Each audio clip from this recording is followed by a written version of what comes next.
আপনাদের সকলকে নমস্কার সালাম এবং জোহার জানাই। আজকে শুভ সন্ধ্যায় শুভ সন্ধিক্ষণে আমরা সকলেই সমবেত হয়েছি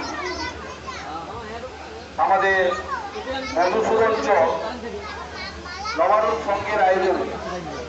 প্রত্যেক বছরের ন্যায় এবছরও সার্বজনীন বাসন্তী উৎসব এবং মিলন মেলা উপলক্ষে আজকে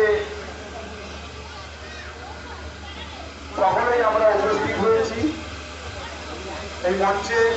আমাদের মধ্যে উপস্থিত রয়েছেন আমাদের এই পূজা কমিটি, যিনি অন্যতম সম্পাদক, পঞ্চায়েত সমিতির কর্মাধ্যক্ষ বন্ধুগণ সুজিত বিরামোহন, স্বপন মাইতি, উপস্থিত স্বপন দাস উপস্থিত আছেন, প্রাক্তন প্রধান সম্মানীয় বিশ্বস্তর মান্না মহোদয় সহ মঞ্চ উপবিষ্ট সকল অতিথিবর্গ সহ সকলকে আন্তরিকভাবে শুভেচ্ছা এবং অভিনন্দন জানাই।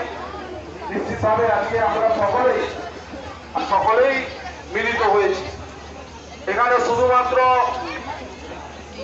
জাতি ধর্ম বর্ণ নির্বিশেষে সকল ধর্মের মানুষেরা পাশাপাশি বসে ঠাকুরের আশীর্বাদ নিচ্ছেন, ঠাকুরের প্রসাদ গ্রহণ করছেন। আমরা আজকের এই মঞ্চ সম্প্রীতির মঞ্চ, এই মঞ্চ ঐক্যর মঞ্চ, এই মঞ্চ থেকে আমরা সম্প্রীতির বার্তা দিচ্ছি, এই মঞ্চ থেকে আমরা ঐক্যর বার্তা দিচ্ছি। এই ভারতবর্ষে প্রত্যেকটা ধর্মকে আমরা সম্মান দিয়ে ভারত মায়ের দ্বারা আমরা সকলেই এই ভারত মায়ের মাটিতে জন্মগ্রহণ করেছি। নিশ্চিতভাবে আমরা সকলেই জাতি ধর্ম বর্ণ নির্বিশেষে ধর্মের ঊর্ধ্বে গিয়ে যে মানুষ